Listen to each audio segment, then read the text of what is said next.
Okay, we are in Masechet Avel Rabbati in the first chapter, still about certain things that were done after a person passes away, but they say here should not be done until the final moment, and these are En קורעין ואין חולצין ולא מספידין ואין מכניסין ארון עמו בבית עד שעה שימות.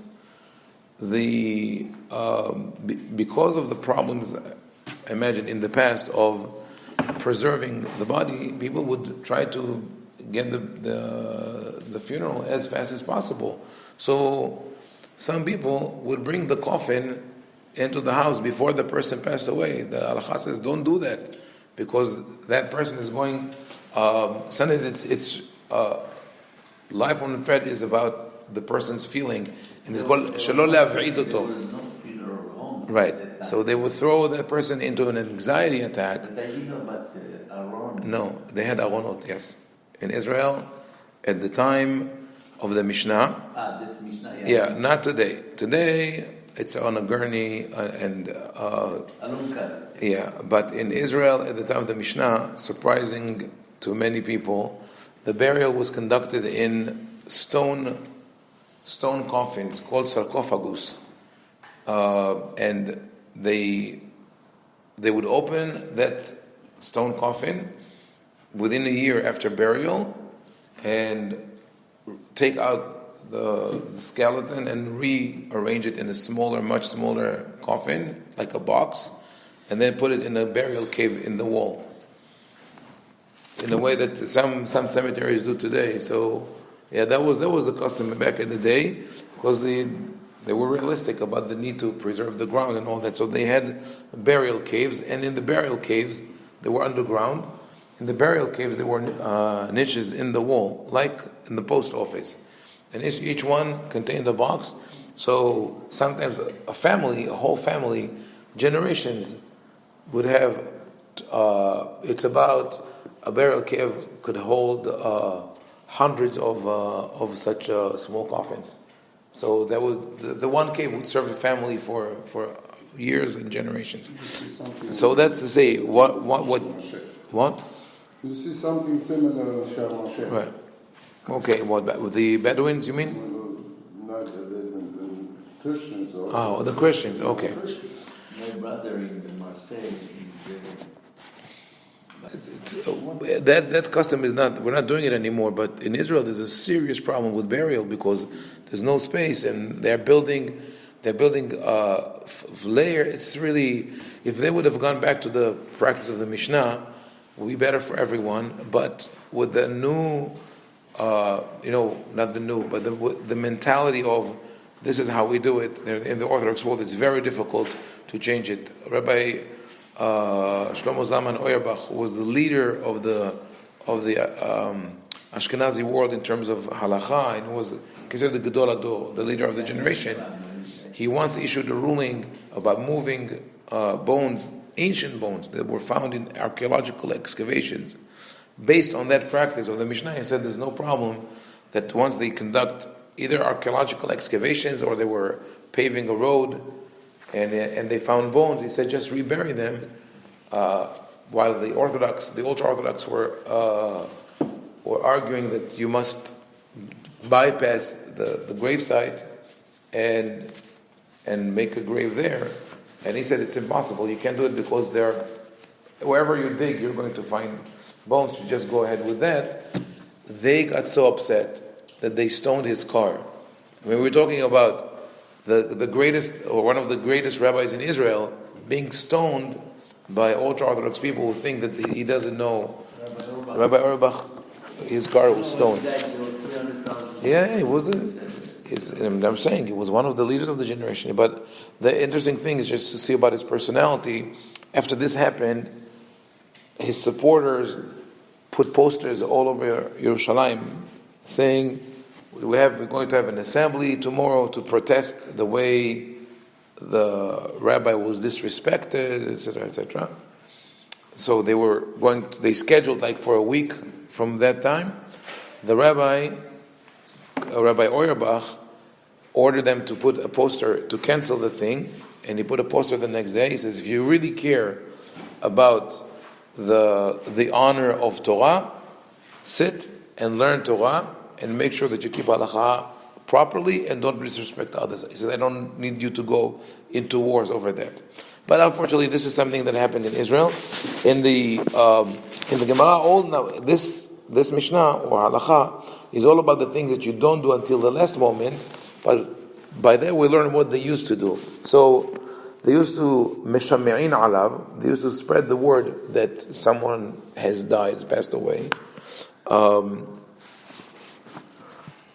Kor'in, holtzin, maspidin. Kor'in is to tear the clothes, which back then was to completely tear the upper part of the garment, both men and women, and that's why women would do it in privacy, not in front of other people. Maspidin, the eulogy at the time of the Mishnah was with sometimes with professional wailers, women who would cry and chant, and also slap their face as they did that. And that was customary. I thought it was only customary in the Middle East, but someone sent me a picture of a cemetery in Lithuania with the wailers, with a Jewish cemetery in Lithuania in the 1800s, and that women did that. Also, there's Mishanenin Alav et Ma'asav. People used to go around, besides the eulogy where people speak of the deceased in front of the coffin, they used to go around and speak of that person, sort of to encourage people to come and attend the funeral. It says, אין שואלים בעיר זה את זה, במה דברים אומרים בכפר קטן, אבל בעיר גדולה מותר. So,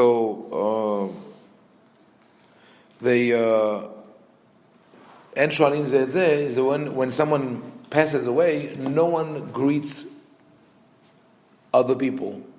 The way we keep it today is only the mourner. When people come to visit the mourner, he doesn't greet them, and they don't greet him back. He doesn't say shalom, baruch haba, welcome, etc. And they don't greet him. We know that this is to show his grief. But at the time of this Masechet was written, this is the time of the Geonim, the whole city sort of had a sign of mourning of not greeting each other leshalom. But then it has been qualified. But that's only in a small village. It's interesting because in a village, everybody knows each other, so it affects everyone. So even though they don't practice mourning, but at least that sign of empathy or commiseration is shown. מחותך מסורס נפלים ובשמונה חי בן תשעה מת בן שמונה חי בן תשעה מת אין מתעסקין עמו בכל דבר. The halacha here speaks about miscarriages or stillbirth, that if a baby was born stillbirth, nothing is done. And same was for a preemie who was born after 8 months. They believed that the full term of pregnancy could be either 9 months or 7 months. We know today that it is not so. The full term is 9 months. What the rabbi said was based on observation and also on Greek science, because what they saw was that preemies who were born into 7 months have a higher chance of survival than preemies who were born after 8 months. So they came to the conclusion that there are two separate terms. There's a short term, 7 months, and a baby born after 7 months is already full and complete and has high rates of survival. And so also one who was born after 9 months. But one who was born after 8 months was supposed to go the full term till 8 months, so is really a preemie. So for them, 7 month pregnancy was not a preemie. They thought it's a full term. We know today that it's not so, and that there is a higher risk at 8 months than 7 months, because that's halfway through the development of the lungs. So it's between lungs that are water-based or air-based. And before that, the switch is done during birth. But because the survival rates of babies who were born after 8 months were so low, the Gemara considered them to not be alive until they survived the month, to the extent that on Shabbat the mother was not allowed to touch the baby. It was like muktzeh. So if she needed to feed the baby, mostly to alleviate her burden, she would lean over the baby and feed it without touching it. Today the halakha has changed. The rabbis in modern times, Rabbi Ovadia Yosef writes about it and others, they say they don't renege on, they don't challenge the science of the rabbis, because this is something everybody's afraid of doing. God forbid to say that the rabbis didn't know the science the way it works. But it's true, they didn't know. They had limited information on embryology. So the modern rabbis, the way they found to bypass the problem was to say that today this is different because we have sophisticated methods to help the babies survive. So therefore, on Shabbat, they say if a baby was born after 8 months, on Shabbat you do everything regularly because we have the technology to keep that baby alive. How do we know that it's an excuse and not really? That they know that reality is different than the way the rabbis describe it, and it's not because of technology. Is that if it was really only because of technology, a woman who would give birth in an isolated place and there's no modern facilities to help her with the baby should not be allowed to touch that baby if it was born after 8 months. But the halakha doesn't say so. They say we don't make distinction. Since we have the technology today, wherever a woman gives birth, whether it's a 7, 8, 9 months, she should treat the baby and do everything for it. So that is the way of the rabbis of admitting. We know that the ancient statement of two different terms of pregnancy is incorrect. However, back at the day, they still, whatever has to do with mourning and with sitting Shema, they would not do it for abortions, for a baby who was born after 8 months, or for a baby who was born dead, stillbirth. If the baby survived and then passed away, then they would have funeral or sit shiva for that baby. And probably part of the reason that they did that was to cope, because otherwise it would be very difficult to cope with the reality of the infant mortality, because it was very common. Abortions, stillbirths were very common at the time. If for each one of them they would have to sit shiva, people would really go crazy. So that's the way the halakha accommodates them. Nochri ve'eved en mitaskin imo lechol davar. What do you do with a non-Jew or a slave who passed away? Back in the day, we're talking about people who own slaves and they're not fully Jewish.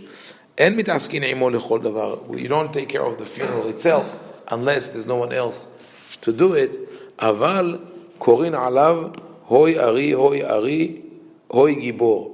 So you're allowed to say he was a powerful man. He was you're allowed to praise him for his actions. Rabbi Yehuda Omer, hoy tavi, hoy ne'eman, ochel me'amalo. Tavi is the famous servant, slave of Rabban Gamliel. He's mentioned several times in the Mishnah as someone who knew the halachot. For example, in Masechet Sukkah, the Gemara says that you're not allowed to sleep under the bed in the sukkah, because the bed is in itself a tent. So you're like in a sukkah within a sukkah. So you're not allowed to sleep under the bed. So the Mishnah says, "Ma'aseh betavi avdo shel Rabban Gamliel shaya shen tachat hamita basukkah." But Tavi, the servant of Rabban Gamliel, would sleep under the bed. And Rabban Gamliel said, "Reitem tavi avdi." So he says, my slave, Tavi, knows that slaves are exempt from the sukkah, but he still wants to feel that he's doing something. So he sleeps under the bed. This way he's in the sukkah, but not in the sukkah. And indeed, when Tavi passed, Rabban Gamliel set shiva for him. Kibel alav tanhumim. People came to comfort Rabban Gamliel. So Rabbi Yehuda says, you could say, Hoy Tavi, woe of that person. Tavi means good. He was a good person. Hoy ne'eman, he was an honest, faithful person. ochel me'amalo, someone who took care of himself and worked for a living. Amru lo, mai nahta leksherim. They said, wow, you say so much for that person, what are you going to say for a righteous Jew who passed away? Amar lehem, im haya kasher, mipnei ma en korin alav. He says, it doesn't matter. If he's a kasher person, if he's a good person, you should say tanhumim for him and say hashkava as well. And over the generations, it really depended on people. There is a beautiful passage in the book Otzar HaMichtavim by Rabbi Yosef Mesas, he writes the eulogy that he said after the World II was over. He describes a whole period of how people reacted in Morocco when they heard the news about the defeat of the Germans and their allies. And he gathered everyone in the synagogue. He composed a special prayer. He said Ashkava also for FDR, and he mentioned specifically all the soldiers, all the nationalities, Christians, Muslims, Jews who fought together. So we all were included. And so here they bring two contradicting stories. מעשה, כשמתה שפחתו של רבי אליעזר נכנסו תלמידיו לנחמו. Rabbi Eliezer would not always agree with Rabban Gamliel. They were on different sides of the fence. Rabbi Eliezer were more strict. The law is the law, and there's no room for personal adjustment. So his maidservant passed away, and apparently she was a righteous woman. She was very knowledgeable and a good woman. So the students of Rabbi Eliezer came over to offer him consolation, and he ran away from them. It reminds me that a colleague of mine told me when he started serving as a rabbi in Bogota, he just came in with his family, and they needed a maid to work with them, and they couldn't find anyone. So they said, "We'll give you the maid who used to work for the previous rabbi." She was, at the time, over 70 years old, and she didn't work, but she could help you because she knows all the laws of kashrut, and then it will be good for you. Basar b'halav, dairy. So he says, you know what happened with her? He says, I was sitting and having the meal, and the telephone rang, and I picked up the phone. That before, cellular phones. So I picked up the phone, and I had the conversation, and I came back to the table. So I come back to the table. The maid says, Señor Rabino, así no se hace. You cannot do that. He says, what do you mean? She says, primero tiene que decir la bendición y después toma la llamada. She says, first, you have to say Birkat Hamazon. You're not allowed because it's distraction. Because you might, it's true, that's the halacha, that you have to be focused on the meal and say the Birkat Hamazon, and only then you could do another activity. Otherwise, you might get distracted and forget to say the bracha. He says she knew, I know the halacha, but at the moment, when I picked up the phone, she rebuked me that I shouldn't say that. Maybe this was the kind of maidservant that Rabbi Eliezer had. So, nichnesu talmidav lenachamo. The disciples followed him to say tanhumim. Nichnas mipneim lehatzer. So he left them and he went into the courtyard. Nichnesu harav. They followed him. Nichnas lebeto. He went home. Nichnesu harav. They came after him into the house. Amar lehem, כמדומה הייתי שאתם נכווין בפושרין, והלא אין אתם נכווין אפילו ברותחין. He had a harsh personality, and he did not shy away from criticizing and rebuking his students. He says, I thought that you'll be scolded with lukewarm water, but you're not scolded even with hot water. Meaning, I gave you a hint. I left you and I went into the you should not have followed me. I went into the house. I want privacy. Don't follow me. You should have known that you don't give tanhumim, you don't offer condolences for a maidservant. On the other hand, כשמת תביא עבדו של רבן גמליאל, קיבל עליו תנחומים. The opposite thing with Rabban Gamliel, who said, like sitting shiva for his servant, for his slave. אמרו לו, לא לימדתנו רבנו שאין מקבלים תנחומים על העבדים. Didn't you teach us the halacha that one does not offer condolences for a slave. Amar lahem en tavi avdi kishar kol avadim kasher. He was special. So that also shows that the idea of mourning and sitting shiva has a lot to do with the personal connection that one has, and I've seen that even with the relatives that are, we understand that halacha requires people to sit shiva for. I had situations where people said after a day or two, that's it, or they said I don't want to sit shiva. I said, but that's your mother, your father, your brother, whatever. Yeah, but we've already disconnected in life, or I already set shiva for him in life, in the way that we lost our relationship. So even the halacha is one thing, and our personal feeling is another. I think I told you once the story that I had with 3 sisters lived in LA. And they were alienated. It's 2 of them at a certain point. So we did the funeral. I said the eulogy, and they didn't. The 2 surviving sisters said nothing. I said to one of them, she was of an Iraqi Indian descent. I said, "Aren't you going? Do you want to say something in memory of your sister?" So she looks at the grave and says, Florence, you were always feisty. That was her eulogy. And the last word that she said was fighting with her sister. It's a shame. It says, Afu ingirlo le'aniach tefillin. Rabban Gamliel had such respect for his slave that he let him put on tefillin. And the same thing, the disciples say, didn't you teach us that slaves are exempt from tefillin? He says, he is different.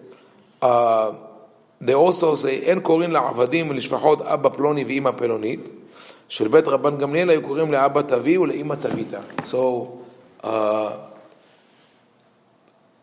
they say that you don't call a slave, even if he's an elderly gentleman, you don't call him Abba or Ima. Because back in the day, and even, among us, Arabic speakers, when you could talk to someone who's not related and call him Abuya, right? Some say Ibni, my son, some say Abuya, or Yumma, like Papi, right? So to an older person, you say Papi, Mom, So you don't say it about slaves, because that's not related to Avelut, but just in general, because it's a title of respect and you don't do it. Because the people of Bet Rabban Gamliel, they would call this slave Tavi and his wife Abba Tavi, like father goodness, and his wife Ima Tabita, mother Tabita. And this name, by the way, Tabita, has come into the English through Christianity, Tabitha. This is the meaning of the name. If you ever ran into the name Tabitha, it means a good woman. Okay, that's the end of chapter 1. And just to conclude, I guess with the good thing, it ends with this: "En korin le'avot avinu, ela lishlosha avot, v'lo le'imot imenu, ela arba imot." That Abba and Ima, like they said, is reserved for Jews and not for slaves, except for the cases of the servants of Rabban Gamliel. And in general, when you say this and that Avinu, and this and that Imenu, we only attribute it to Avraham, Yitzhak, Yaakov, Avraham Avinu, Yitzhak Avinu, Yaakov Avinu, and Arba Imot, Sarah, Rivka, Rachel, and Leah Imenu. Baruch Adonai, Le'olam, Amen ve'amen.